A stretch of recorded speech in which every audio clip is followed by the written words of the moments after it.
Revenge, as they say, is a dish best served cold. This statement will no doubt haunt some more than others. Football is a game of mixed emotions and tensions are always running high during a game. Some players or fans in these moments are always beautiful to see.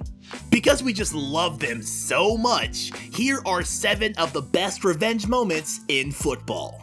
In the 2019-2020 Champions League season, PSG traveled to Borussia Dortmund for the first leg of their round of 16 Champions League clash. After 90 minutes, Dortmund won the game 2-1 courtesy of Erling Haaland scoring 2 beautiful goals that said Paris was his city after the match ended. I mean, I would be pissed too, and I'm guessing so was Neymar more than anybody else, seeing as he came close to tying the game for PSG in the first leg by scoring a goal. He must have thought, who does this kid think he is? And carefully plotted his revenge plan. He surely got his and posted a pic of it with the caption that said, "Paris, our city, not yours." What a nice cold bowl of petty revenge. Ronaldo enjoys scoring against Atletico Madrid a little too much. So when Atletico Madrid faced off against Juventus in the first leg of the 2019 Champions League knockout stages, and Atletico won the game 2-0, there wasn't a happier man in the world than Diego Simeone. He was so happy that he chose to celebrate in a very peculiar way, and went even further in the post-match interview by publicly saying he would hawk watermelon on the streets if Juventus could manage a comeback. Most people don't even say that much without sounding disrespectful, and Simeone went that far just to eat his words after. Some days after in the second leg fixture, Cristiano decided to add to his impressive record against Atletico Madrid by scoring not 1 or 2 but 3 goals to make it 4 hat tricks against Atletico and send them crashing out of the knockout stage. He didn't stop there as well, because he celebrated exactly how Diego celebrated in the first leg to wrap up that cold dish of revenge with a side of hot tears nicely. When Zlatan first arrived in the Serie A, he was playing for Juventus, and for some reason, he immediately got on the bad side of Marco Materazzi. The Inter player for some reason couldn't stand Zlatan, and in a game between Juventus and Inter, he tackled Zlatan so badly that he had to be removed by the coach to prevent him from getting injured. The tackle was so bad that it would have gotten most players injured. But as you must know by now, Zlatan isn't like most players. If you've heard of the saying, "Don't piss off Zlatan," it's for good reason, because Zlatan never forgot that incident, and he waited for his moment like a samurai on a revenge mission. His moment would arrive 4 years later, after Zlatan had signed for AC Milan and they were facing off against Inter. What's even crazier is that Zlatan wasn't the only one who had been looking forward to this reunion, as Marco tackled him viciously once again. But this time, it happened in the penalty box, and Zlatan won a penalty. Now Marco was 2-up in their war, and it made Zlatan even angrier as he viciously converted the penalty.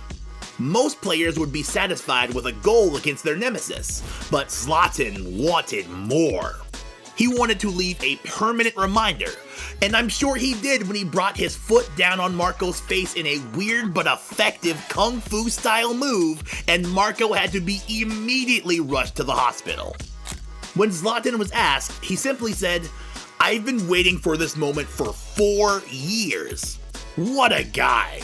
A statement I'm sure was going through Cristiano's mind as well when this guy did this. Take a second if you have been enjoying the video to like and subscribe. I will give you a couple of seconds.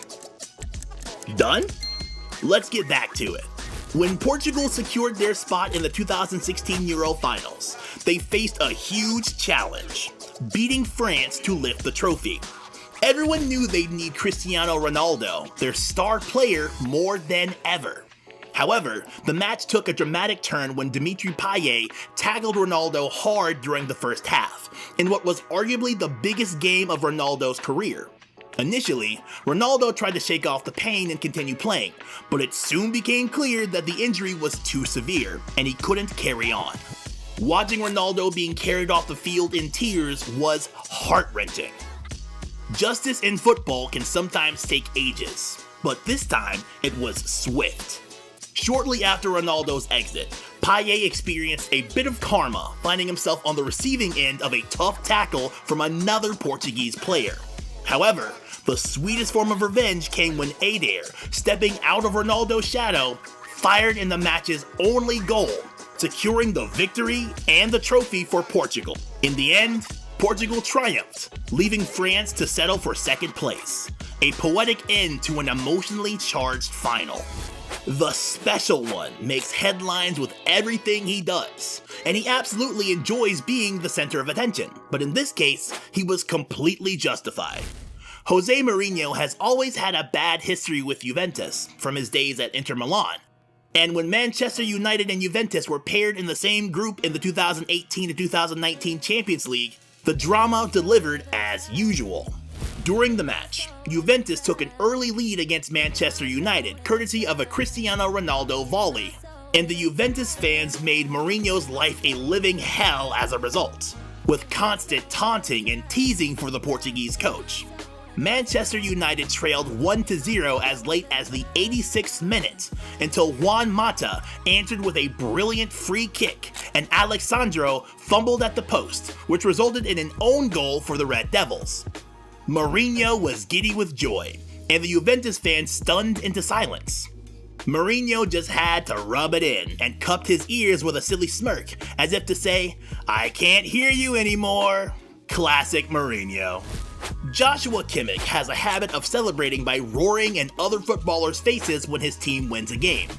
So when PSG got their closest shot at the Champions League title in the 2019 to 2020 season versus Bayern Munich in the finals, they lost 1-0 to the German Giants. And Kimmich did the same thing, this time to Neymar Jr. But life can crack a mean joke, because the next season in the Champions League, PSG and Bayern Munich met once again in the round of 16. This time, Kimmich was bragging on the Bayern website that Bayern were the better team, and they had practically qualified even before kickoff.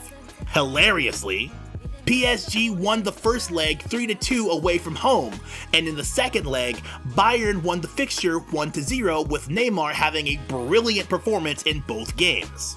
Unfortunately for Bayern, this was the era in the Champions League where away goals mattered.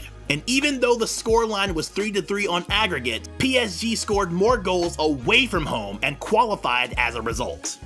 Neymar couldn't hide his excitement and roared right in the face of Joshua Kimmich alongside teammate Leandro Paredes. Karma is a face full of defeat, Joshua. Kylian Mbappe had a whole lot to say when he was interviewed before the FIFA World Cup 2022. In an interview I'm sure he regrets giving today, he made a widely controversial statement saying, "In South America, football is not as advanced as in Europe. That's why when you look at the last World Cups, it's always Europeans who win. The advantage we have here in Europe is that we always play matches at a high level. We arrive ready, and Brazil and Argentina don't have that." In his defense, he wasn't completely wrong because, at the time of this interview, the last South American nation to win the World Cup was Brazil, and they did so all the way back in 2002. But still, disrespecting an entire continent just to make a ridiculous point is something you should never do. Argentina surely took it personal because not only did they get to the World Cup finals by knocking out several European nations in football history. Until next time.